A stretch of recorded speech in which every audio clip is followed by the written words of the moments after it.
नमस्कार, स्वागतम। आज चर्चा करेंगे शिखर मुद्रा की। जैसा कि इसके नाम से ही स्पष्ट है, शिखर यानी कि सबसे ऊपर का हिस्सा, सबसे ऊपर का भाग, चोटी।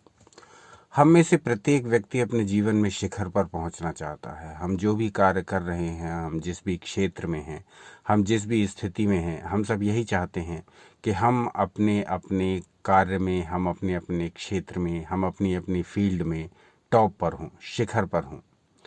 और ये मुद्रा, इसका अभ्यास जो करता है शिखर मुद्रा का, वो अपने क्षेत्रों में उन्नति प्राप्त करता है, अपने क्षेत्रों में शिखर पर पहुंच सकता है यदि वो इस मुद्रा लगाने के साथ साथ अपने कार्यों को लगातार उन्नतिप्रद तरीके से जारी रखे।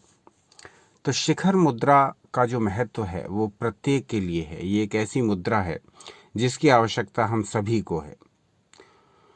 इसकी आवश्यकता इतनी अधिक है कि हमारे प्रत्येक परिवार में प्रत्येक व्यक्ति को इस मुद्रा की आवश्यकता पड़ती है। कारण कि लगातार प्रयास करने के बाद भी हमें असफलता मिलती रहती है। हमारे न चाहने के बावजूद भी, हमारे लाख प्रयासों के बावजूद भी सफलता बहुत दूर दिखाई देती है। कभी कभी ऐसा लगता है कि जैसे असफल होना ही हमारे जीवन का एक मार्ग जैसा हो गया है, एक भाव जैसा हो गया है, और जिस भी क्षेत्र में हम कितना भी प्रयास कर रहे हैं उसमें हमें सफलता नहीं मिल रही है। ऐसा चाहे व्यापारी वर्ग हो, ऐसा चाहे विद्यार्थी वर्ग हो, ऐसा चाहे नौकरी पेशा लोगों का वर्ग हो, ऐसा चाहे अपने जीवन में किसी भी प्रकार का कार्य कर रहे लोगों का वर्ग हो, एक समय उनको ऐसा लगता है कि जैसे असफलता हमारा पीछा ही नहीं छोड़ रही और हमारे लाख प्रयासों के बावजूद सफलता हमें नहीं मिल पा रही। ऐसे सभी व्यक्तियों के लिए ये मुद्रा सफलता दिलाने वाली है। ये मुद्रा अपने कार्य क्षेत्र में शिखर पर पहुंचाने वाली है। ये मुद्रा सभी प्रकार की उन्नति करने वाली है। तो ये मुद्रा सबके लिए विशिष्ट है। ये मुद्रा सबके लिए बड़ी आवश्यक है, क्योंकि कितना भी हम प्रयास कर लें, असफलता हमें किसी न किसी रूप में दिखाई दे ही जाती है। असफलता हमें किसी न किसी रूप में वर्ण कर ही लेती है। तो असफलता से बचते हुए निरंतर अपने मार्ग पर उन्नति की ओर जाना चाहते हैं, निरंतर सफलता प्राप्त करना चाहते हैं, निरंतर शिखर पर रहना चाहते हैं, निरंतर टॉप का स्थान हासिल रखना चाहते हैं, तो शिखर मुद्रा का प्रयोग अवश्य करके देखें।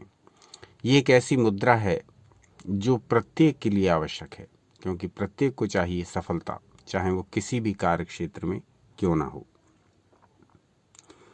तो इसका जो शास्त्रों में प्रमाण बताया गया है वो इस प्रकार है, जो आपकी स्क्रीन पर भी प्रदर्शित हो रहा है। इसमें कहा गया है, चेन्मुष्टिरुन्नतांगुष्ठः स एव शिखरः करः। यानी इसके बनाने की विधि इस श्लोक में बताई गई है, जिसमें कहा गया है कि मुष्टि हस्त मुद्रा में जब अंगूठे को उंगलियों के ऊपर न मोड़ करके सीधे खड़ा कर लिया जाता है तो उसे शिखर हस्त मुद्रा कहा जाता है। तो मुट्ठी बना लेंगे और उंगलियों को मोड़ते हुए अंगूठे को ऊपर रखेंगे, अंगूठे को सीधा रखेंगे, जैसा कि चित्र में दिखाया गया है। बहुत सरल है इसका बनाना, कोई भी इसको बना सकता है। पूरी अंगुलियां अंदर करके चारों मुट्ठी बना करके और अंगूठा उठा देना है। इतनी सरल सी मुद्रा है, जैसा कि चित्र में दिखाया गया है। अब ये जो अंगूठा है, इसको उठाते समय ये ध्यान रखना है कि आप आवश्यकता अनुसार इसको जितना अधिक, आपकी जितनी कैपेसिटी हो उसको उतना अधिक सीधा रखने का प्रयास करें, और ये देखें कि ये पीछे की ओर मुड़े नहीं। जितना इसको सीधा खड़ा कर सकते हैं उतना सीधा खड़ा करने का प्रयास करें, क्योंकि आप शिखर की ओर जाने का प्रयास कर रहे हैं और शिखर ऊपर से मुड़ना नहीं चाहिए। शिखर का अर्थ है सीधा, चोटी, टॉप। तो अंगूठे का स्थान भी आपका ऐसा होना चाहिए कि आपका अंगूठा एकदम सीधा खड़ा हो।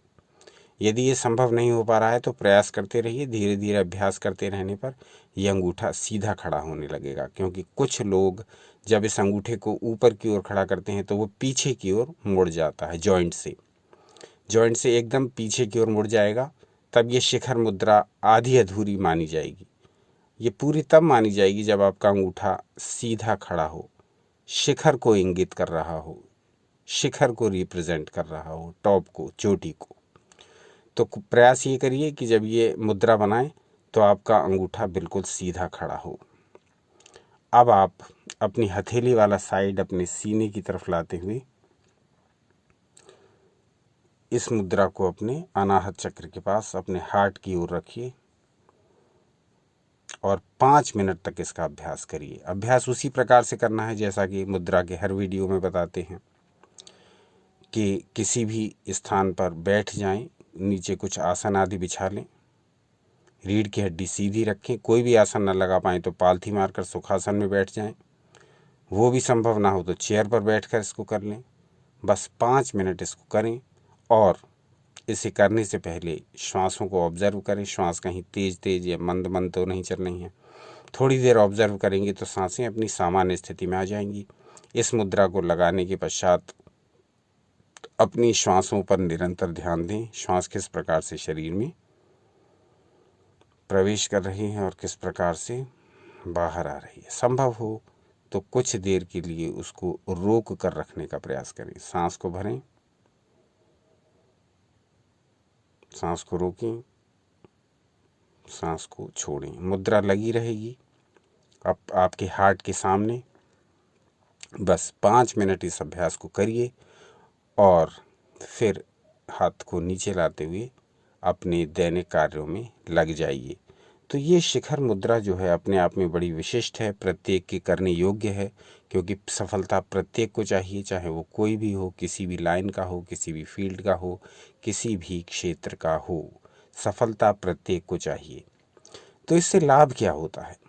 संकल्प शक्ति की वृद्धि कर देती है, इच्छा शक्ति बढ़ा देती है, तर्क शक्ति का विकास करती है, विचार शक्ति की वृद्धि करती है, निर्णय लेने की क्षमता बढ़ाती है। तो ये सब कार्य जब होंगे तो अपने आप ही सफलता आपके कदम चूमेगी, अपने आप ही सफलता आपसे दूर नहीं जाएगी, क्योंकि आपका मस्तिष्क पूर्णतः आपके नियंत्रण में होगा। आप अपने मन से जो कार्य संपन्न करना चाहेंगे वो कर लेंगे। अब इसमें अंगूठे का रोल क्या है इस मुद्रा में? वो ये है कि जैसा कि हम बहुत सारी मुद्राओं के वीडियोज़ में आपको ये चित्र दिखाते भी रहते हैं, इस चित्र में बताया गया है कि 5 उंगलियों में कौन कौन से तत्व हैं। हमारा हाथ प्रतिनिधि है 5 तत्वों का। तो इसमें जो अंगूठा है वो अग्नि तत्व का प्रतीक है।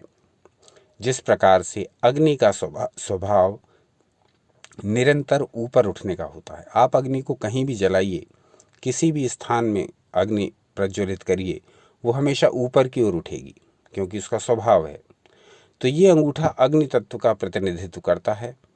आप अपने स्वभाव को इस प्रकार से बना रहे हैं कि आप निरंतर ऊपर ही ऊपर उठें, निरंतर उन्नति ही करें। तो जैसे अंगूठा अग्नि तत्व का प्रतिनिधि है और अग्नि हमेशा ऊपर की ओर गति करती है, उसी प्रकार से जीवन में सफलता, जीवन में ऊंचाइयां पाने के लिए इस मुद्रा का अभ्यास किया जाता है। ढूंढ ढूंढ कर आपके लिए ला रहे हैं एक से एक दुर्लभ मुद्राएं, उनका अभ्यास करके लाभ उठाइए। बहुत सारे कमेंट्स भी आ रहे हैं जिसमें आप लोग इन मुद्राओं से लाभान्वित होने की बात भी बता रहे हैं। तो ये कुछ विशेष नहीं, बस ये एक हमारी ही भूल है कि हम सनातन शास्त्रों से अपरिचित हैं। बाकी तो सनातन शास्त्रों में हमारे कल्याण के लिए सारी बातें दे ही रखी हैं। बस आवश्यकता ये है कि उनको पढ़ें, उनका प्रयोग करें, उनको अपने जीवन में अप्लाई करें और उनका लाभ स्वयं देखें। क्योंकि ऋषियों ने जो हजारों लाखों वर्ष तपस्याएं की हैं और उन तपस्याओं स्वरूप जो श्लोक हमें दे रखे हैं, उन श्लोकों पर हम ध्यान ही नहीं देते। इसीलिए तरह तरह के दुख भोगते रहते हैं। शारीरिक, मानसिक, आर्थिक, सामाजिक, वैयक्तिक, भावनात्मक, सभी प्रकार से दुखी रहते हैं। तो ऐसा क्यों हो यदि हम सनातन शास्त्रों की ओर वापस लौटें और उनसे पूरी पूरी प्रेरणा ग्रहण करते हुए उनके श्लोकों को, उनके वाक्यों को, उनके स्तोत्रों को, उनकी वाणी को अपने जीवन में स्थान दें, अपने दैनिक जीवन में अप्लाई करें, तभी हम सच्चे सनातनी कहे जा सकते हैं। तो हमारा प्रयास निरंतर जारी है, सनातन शास्त्रों से ढूंढ ढूंढ कर आपके उपयोग के लिए, आपकी उन्नति के लिए, आपके आनंद के लिए, आपके स्वास्थ्य के लिए एक से एक मुद्राएं, एक से एक ध्यान विधि, एक से एक तंत्र विधि आपके लिए लाते रहते हैं और निरंतर ईश्वर इच्छा से लाते ही रहेंगे। आपका सहयोग बड़ा महत्वपूर्ण है, आपका उत्साहवर्धन आपके कमेंट्स में झलकता है। इसी प्रकार से अपना सहयोग निरंतर बनाए रखें। अपना अमूल्य समय हमें देने के लिए बहुत बहुत धन्यवाद। कल पुनः उपस्थित होंगे ईश्वर इच्छा से कोई नया विषय लेकर के। सनातन शास्त्रों से जुड़े रहें, क्योंकि ये हमारी रूट्स हैं, हमारी जड़ हैं। सदा आनंदित रहें।